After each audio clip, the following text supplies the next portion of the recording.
more little reading. Did like a biblical one, but I want to do a Vortex one. You know what I'm saying? I don't know. I'm just going to flip somewhere. Oh, here we go. It opened up to this. Maybe this will apply. What if we're fearing a worldwide financial crisis? Most people are so distracted by what others are doing, what others are thinking, that they forget to tune themselves to their own expansion. You don't say. So many people are distracted by what others are doing and thinking, including me. And when the resulting empty feeling comes, they incorrectly assume that it has something to do with the behavior or opinions of the others.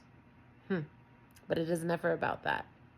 Every emotion that you feel, good or bad, is about the relationship between your current thought and the understanding of the source within you on the same topic. And that's such an important misunderstanding, because if people knew that, then they would know that the thought they were thinking, when it makes them feel bad, they would know that it's wrong from a spiritual standpoint. We don't realize that. We think it's because we're angry and it's the other person's fault, or we're sad and it's the other person's fault, but it's actually the way we're thinking about them that's upsetting us, because it's pushing us away from spirit. This is so good for me. I need this tonight. Some people are feeling,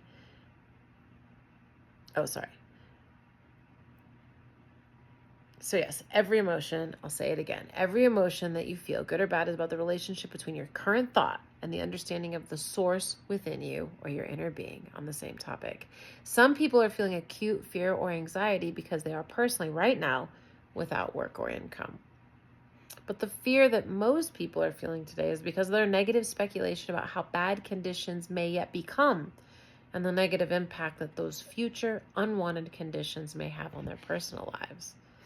By giving attention to the financial trauma that some people are experiencing, and by adding to that trauma with their own anticipation of how much worse it could become, without meaning to, and certainly without wanting to, people are adding massively to an even worsening economic situation.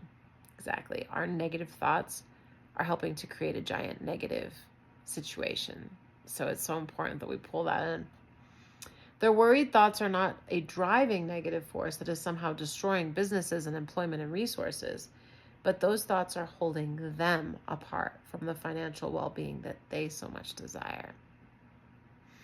When you see others experiencing hardship and become fearful that similar hardship will befall you, you hold yourself in a vibrational tension that disallows your natural well-being from flowing. As more people observe hardship and strike a tense, resistant pose, not that anyone's doing that right now. Sorry, I don't know what's happening. Right, not that anyone's doing that right now with the election, right? Okay, so as more people observe hardship and strike a tense, resistant pose and therefore disallow their own well-being, others use them as their reason to do the same. And in a very short time, a very negative pattern of resistance can sweep through your population. The good news in this scenario is that in every moment that every person is feeling negative emotion about the economic state, vibrational requests for more abundance are launched. And those requests are heard clearly and responded to immediately by source. And a non-physical vibrational vortex of creation begins to swirl in powerful response to that powerful asking. And all compatible components are drawn into the vortex for the discovery and relief of those who allow themselves to be drawn inside. Isn't that great news? So a giant vibrational vortex of creation, because it's a collective and everyone's doing it, and all the compatible components are pulled in for the discovery and relief of those who allow themselves to experience it. Although there's a great deal of, and you allow yourself by being happy and trusting and having faith. The kingdom of God is within you. The more you trust and have faith and believe, the more it flows out and wonderful things happen.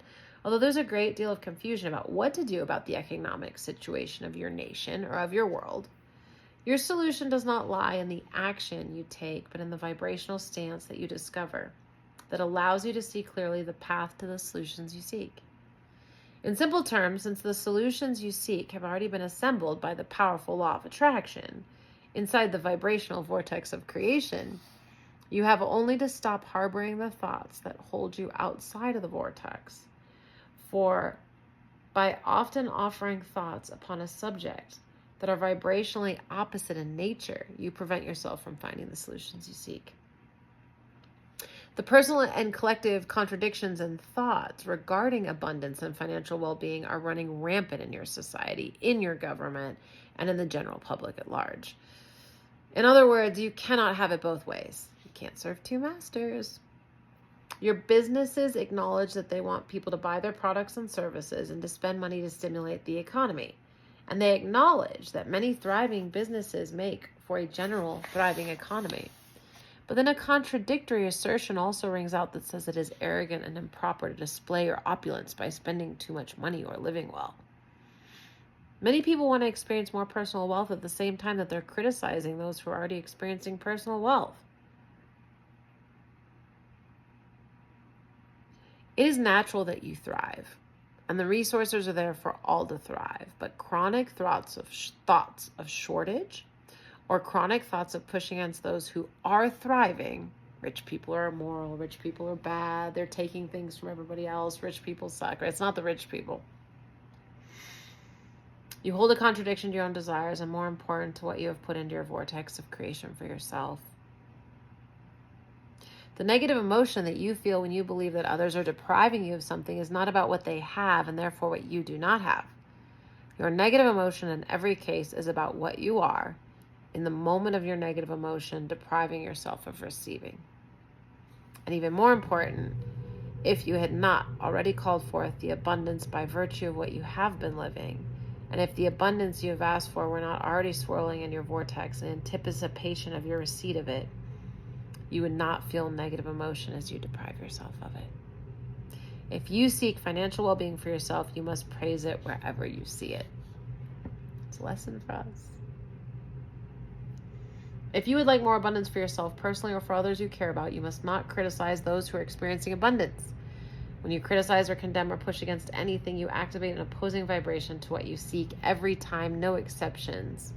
That means even with the election, you get to be happy for people. Don't push against what you want, right? Like, we want abundance. We want some people to win. We want some people to be happy. We feel happy for them, even if we disagree. And I know there's a lot to that, but I'm just saying vibrationally, it's more important that we get centered than that we be right about how we have it. Flawed premise number 22, I can criticize successful people and still achieve my own success. I do this, huh? Whenever you criticize or push against anything, you hold yourself out of your vortex. Your own success can only be realized when you're inside your vortex. Flawed premises hold people outside of their vortices of abundance and prevent them from the ease and well-being that they deserve. You cannot criticize yourself to success. You cannot condemn yourself to well-being. The negative emotion you feel in your disappointment, anger, and condemnation is the indication of the opposing thoughts within you. You're opposing your success, you're opposing your abundance, you're opposing your alignment with source, you're opposing the vortex that holds all you seek. We don't want to do that in the current conditions. And I don't want to do it. I have a lot going on. And if I choose to squish out the light and get negative, the results could really change quite a bit. And I want to keep it as positive as possible. I want to focus on loving people around me. I want to focus on everything that I love about all sides, politically, religiously, and finding that happy place that just really feels good vibrationally. So I needed that. Thank you. Thank you for being here with me. Thank you for doing that with me. Be well. Stay positive. It's actually very serious, important business. Who knew?